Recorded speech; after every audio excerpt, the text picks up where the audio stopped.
Sanur dengan berbagai keunikan tradisi, kelembagaan, serta keindahannya merupakan kekayaan yang menjadi daya pikat bagi setiap orang. Tidak saja bagi masyarakat Sanur sendiri, bahkan dunia pun mengakuinya. Kondisi inilah yang menyebabkan Sanur menjadi serbuan dari berbagai kepentingan. Bagi bunga harum yang diserbu oleh para kumbang, Sanur pun mengalami perkembangan dan pertumbuhan di berbagai sektor yang sangat pesat. Pada abad ke-10, Sanur mempunyai kehidupan masyarakat yang menarik.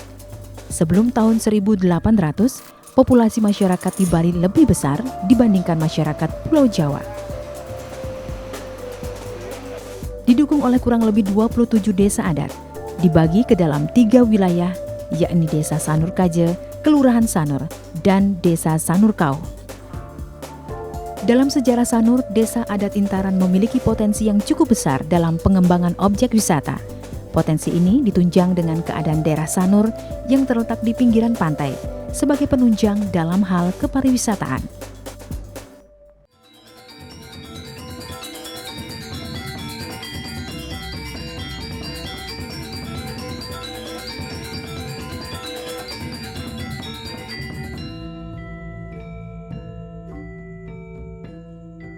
Di sekitar abad ke-13 hingga abad ke-16, masyarakat Desa Intaran kerap memohon kepada para Brahmana atau pendeta yang berasal dari desa tetangga, yaitu Padanggalak, untuk singgah atau tinggal dengan penduduk setempat untuk memberikan wejangan-wejangan suci.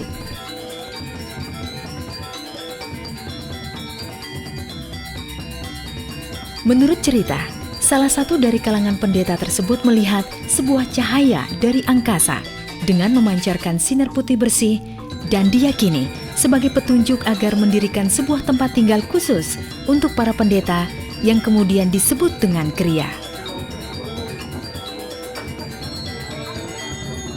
Di tempat ini pula, para kaum pendeta mulai mengajarkan ilmu dan tata cara menjalankan upacara keagamaan yang bersifat adat dengan masyarakat serta desa-desa setempat. Seiring waktu berjalan, tempat ini kemudian lebih dikenal dengan nama Desa Sanur. Sahenur itu, Sanur. Sahenur artinya seorang pendeta kan selalu setiap ada acara apapun di Bali ini pasti ditur. Maka Sahenur dengan beliau diajak untuk menyelesaikan sebuah upacara. Ditur beliau ya.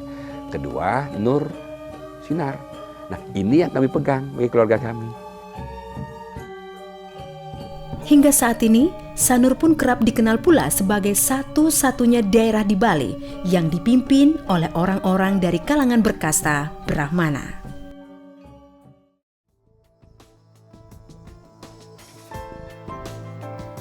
Pada tahun 1929, seorang seniman asal Belgia yang bernama Adrien Jean Lemayeur de Mebra menginjakan kaki dan membangun sebuah rumah di pesisir pantai Sanur. Para masyarakat setempat sempat menganggap dia gila karena keberaniannya menetap di daerah sepi yang dianggap angker. Bagi Lemayeur sendiri, rumah yang ditempatinya justru merupakan gudang inspirasi seni yang melimpah. Dia juga melukis seorang penari wanita asal Sanur bernama Nyi Polok yang kemudian dinikahinya pada tahun 1935.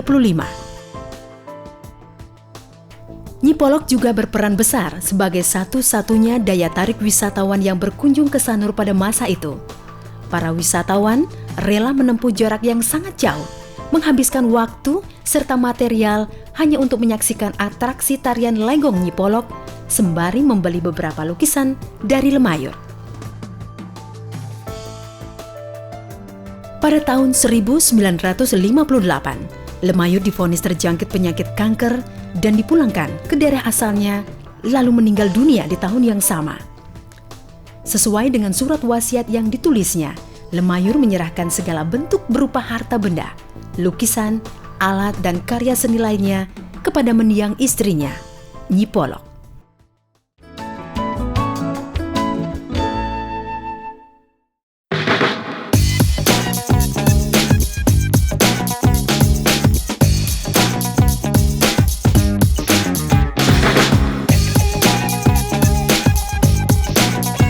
Menjelajahi kehidupan di Sanur serasa tiada habisnya.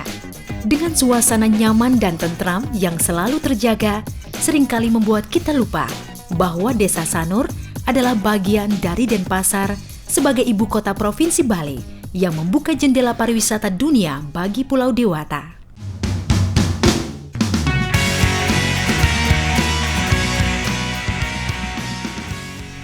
Dalam suasana alam pantai yang asri dan indah tersebut, terlahir Oke Sulaksana, seorang putra daerah dari keluarga nelayan Sanur, berhasil mengharumkan nama desa kelahirannya ke penjuru dunia melalui cabang olahraga selancar angin.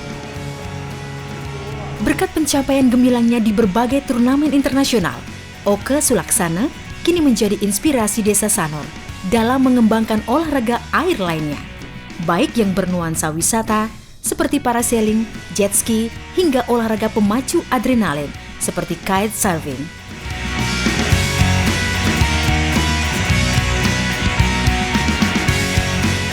Sebagai catatan, ombak pantai Sanur sempat menjadi perbincangan dunia ketika peselancar profesional Wayne Rabbit Bartholomew menyatakan bahwa Sanur adalah salah satu tempat favorit sepanjang hidupnya. Pernyataan tersebut terlihat dalam sebuah video dokumenter berjudul Free Ride yang digarap oleh Bob Delaney di tahun 1975.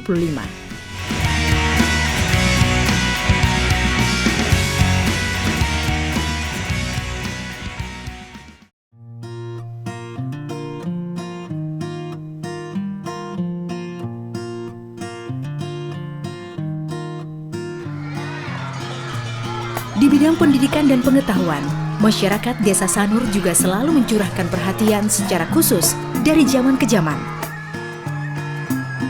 Mengundang para pendeta atau kaum Brahmana untuk memberikan wejangan di masa lampau.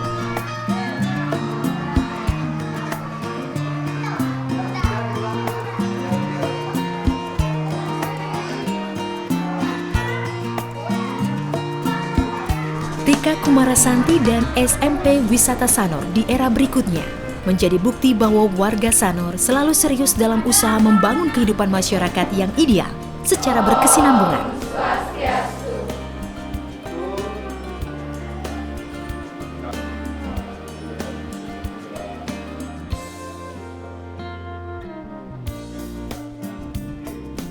Tentunya dengan meletakkan pendidikan dan pengetahuan sebagai salah satu prioritas utama.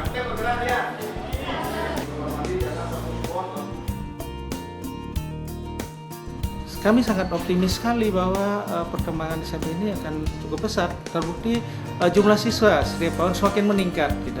Kemudian juga kita terus mengadakan pembenahan baik sarana maupun prasarana penunjang. Kita selalu lakukan perubahan peningkatan. Pihak swasta pun juga berperan serta dalam pembangunan sektor pendidikan di Sanur dengan menghadirkan sekolah perhotelan dan beberapa sekolah internasional.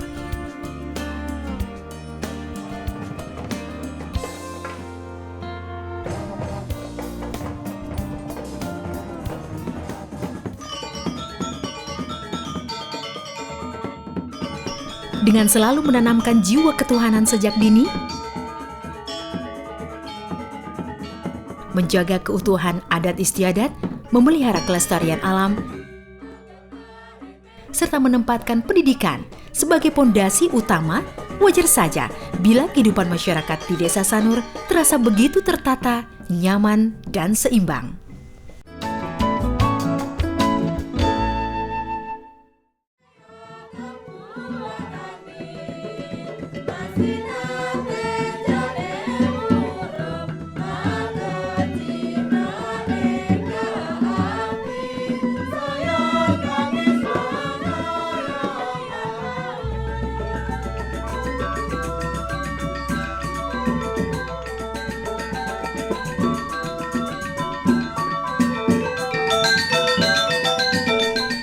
Sementara di bidang arsitektur, masih banyak bisa dijumpai bangunan bergaya kuno warisan zaman kejayaan Majapahit.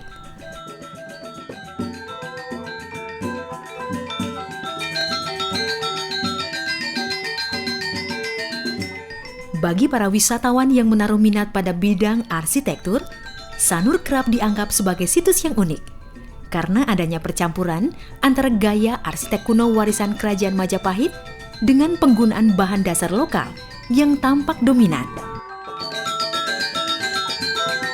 Seperti penggunaan koral atau karang laut dan batu lahar.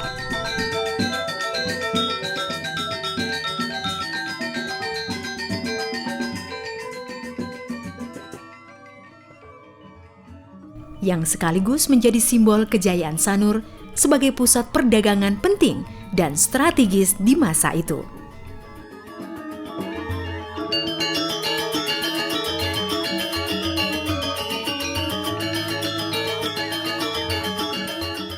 Iki sami kang niki. Nggih. Sampun api antuk nawa kepinika nenten mesin, nenten api ngangkat manten niki. Kula iki nak ageng kang niki kang wayah niki kang asli ya, Bud. Diperkira aja niki lintang ampun ken 50 tahun niki. Kemajuan di bidang perdagangan sekitar tahun 1906 juga berdampak pada perkembangan seni tradisi lokal yang berujung pada peningkatan kunjungan wisatawan, baik secara individu maupun berkelompok.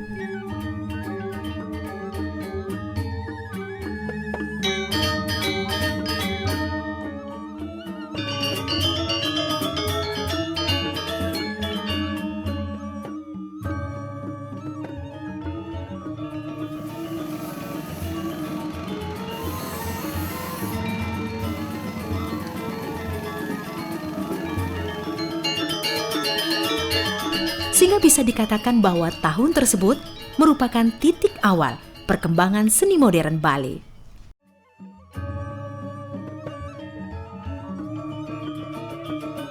Secara sepintas, nama Sanur mungkin hanya memberi gambaran akan sebuah daerah pariwisata biasa yang sekedar memiliki hotel, art shop, butik, dan restoran saja.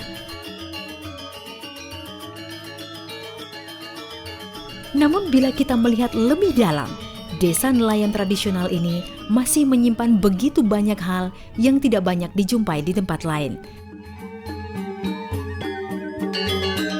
Yaitu keunikan adat istiadat, budaya, tari dan sisi magis yang masih menyimpan begitu banyak misteri. Dengan segenap ketulusan hati masyarakat Sanur dalam menjalankan esensi konsep Trihita Karana dalam kehidupan keseharian mereka, suasana aman, nyaman, dan tentram tak lagi perlu diciptakan, hanya tinggal dinikmati saja.